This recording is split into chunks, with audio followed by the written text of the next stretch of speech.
ভাৰতীয় ইতিহাসৰ সমগ্ৰ কালছোৱাত বহুতো কিংবদন্তি যোদ্ধা আৰু শাসকৰ কাহিনী অমৰ হৈ আহিছে, কিন্তু উত্তৰ পূব ভাৰতৰ ভূমিত উগ্ৰ আৰু সাহসী যোদ্ধাসকলৰ মহাকাব্যিক কাহিনীৰ বিষয়ে আমি ৰাষ্ট্ৰীয় পৰ্যায়ত খুব কমেইহে জানিবলৈ পাওঁ। কিন্তু অসম তথা সমগ্ৰ উত্তৰ পূব ভাৰতত বীৰ চিলাৰায় নামেৰে জনপ্ৰিয় ঐতিহাসিক সেনাপতিগৰাকীক আমি কেতিয়াও পাহৰিব নোৱাৰোঁ। বীৰ চিলাৰাই অসমৰ ইতিহাসৰ পাতত এগৰাকী সুদক্ষ সেনাপতি বুলি লিপিবদ্ধ আছে। আজি আমি এই ভিডিঅ'টোৰ জৰিয়তে আপোনালোকক তেওঁৰ বীৰত্বৰ কিছু কথা ক'বলৈ গৈ আছোঁ। বীৰ চিলাৰায়ৰ কথা ক'বলৈ হ'লে আমি প্ৰথমে কোচ ৰাজ্যৰ বিষয়ে জানিব লাগিব। কোচ সাম্ৰাজ্য হৈছে এখন বিশাল সাম্ৰাজ্য। আমাৰ অসমত কোচসকলৰ যথেষ্ট অৱদান আছিল। তেওঁলোকৰ পূৰ্বপুৰুষ আছিল হাৰিয়া মণ্ডল। তেওঁৰ দুজনকৈ পুত্ৰ আছিল বিহু আৰু শিশু। বিহু আছিল এক প্ৰবল প্ৰতাপী। তেওঁ বহুতো ৰাজ্য যেনে ফুলগুৰি, বিষ্ণি আদি অধিকাৰ কৰি নিজৰ সাম্ৰাজ্যখন কৰতয়া নদী পশ্চিমৰ পৰা পূবে বৰ নদীলৈকে বিস্তাৰ কৰিছিল।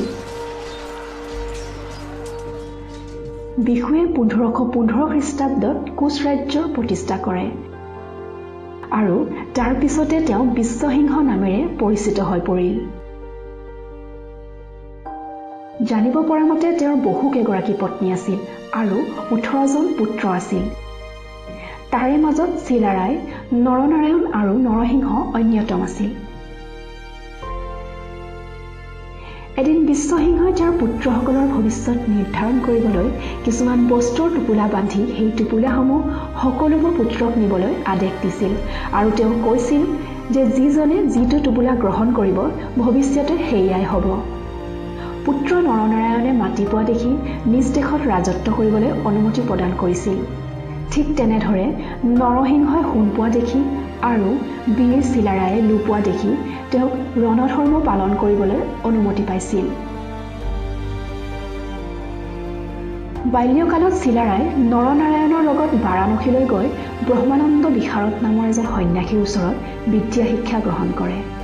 তাত তেওঁ বিভিন্ন বিষয় শিকি সংস্কৃত, ব্যাকৰণ, সাহিত্য, জ্যোতিষশাস্ত্ৰ, আইন আদি বিষয়সমূহত জ্ঞান আহৰণ কৰে।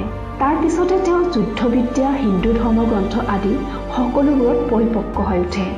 ঠিক সেই সময়তে তেওঁলোকৰ পিতৃ বিশ্বসিংহৰ মৃত্যু ঘটে আৰু সেই কথাৰে সুযোগ গ্ৰহণ কৰি বিশ্বসিংহৰ জ্যেষ্ঠ পুত্ৰ নৰসিংহৰ ৰাজপাটত বহে।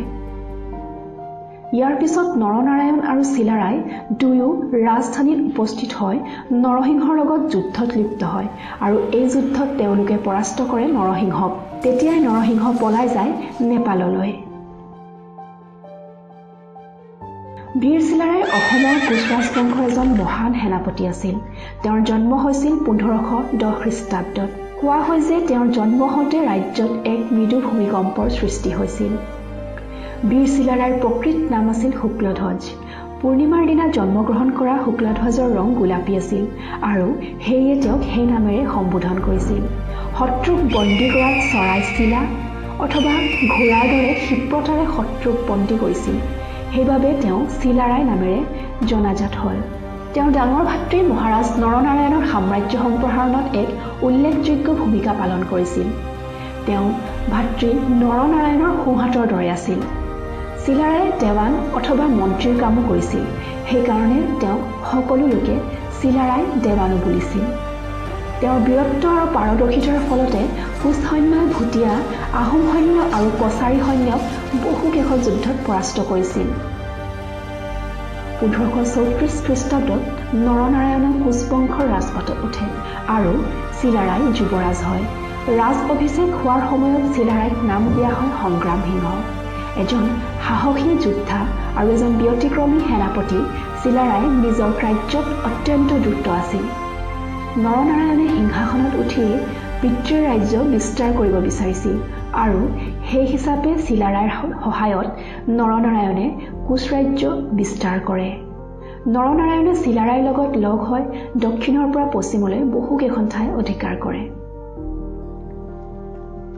বীৰ চিলাৰাই কেতিয়াও নিৰস্ত্ৰ সাধাৰণ মানুহৰ ওপৰত বৰ্বৰতা চলোৱা নাছিল।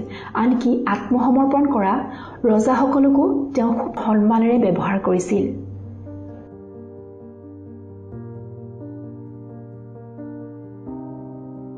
তেওঁৰ বাবে পূবে মিথিলাৰ পৰা পশ্চিমে পৰশুৰাম কুণ্ডলৈ উত্তৰে হিমালয়ৰ পৰা দক্ষিণে চট্টগ্ৰামৰ ওচৰৰ সাগৰ উপকূললৈ কমতা ৰাজ্য বিস্তাৰ কৰিছিল।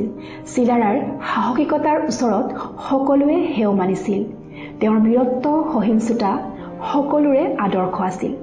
চিলাৰায়ৰ সাহসী কৰ্মই কোচ ৰাজ্যক শিখৰত উপনীত কৰিবলৈ বাধ্য কৰাইছিল। পৰৱৰ্তী সময়ত নৰনাৰায়ণে নিজৰ ৰাজ্যখন কোচবিহাৰ আৰু কোচহাজো দুটা নামেৰে বিভক্ত কৰিছিল। তাৰে পশ্চিম অংশ কোচবিহাৰ নিজৰ কৰ্তৃত্বত ৰাখিছিল, পূব অংশ কোচহাজো চিলাৰায়ৰ পুত্ৰ ৰঘুদেৱক দিছিল। অৱশেষত 1579 খ্ৰীষ্টাব্দত গৌড়ৰ দ্বিতীয় আক্ৰমণৰ সময়তে চিলাৰাই বসন্ত ৰোগত আক্ৰান্ত হৈ গংগা নদীৰ পাৰত মৃত্যু হয়। বৰ্তমান এই বীৰজনাক শ্ৰদ্ধা জনাই বীৰ চিলাৰাই বঁটা প্ৰদান কৰা হয়। বীৰ চিলাৰাইৰ স্মৰণত 2005 বৰ্ষৰে পৰা অসম চৰকাৰে তেওঁৰ জন্মদিনটো বীৰ চিলাৰাই দিৱস হিচাপে উদযাপন কৰিব বুলি আনুষ্ঠানিকভাৱে ঘোষণা কৰিছিল। এয়াই আছিল আমাৰ অসমৰ অন্যতম এগৰাকী সাহসী বীৰ চিলাৰাইৰ কিছু তথ্য। আমাৰ পৰৱৰ্তী ভিডিঅ'ত থাকিব অসম বুৰঞ্জীৰ আন এগৰাকী সাহসী যোদ্ধা লাচিত বৰফুকনৰ বীৰত্বৰ কিছু কথা।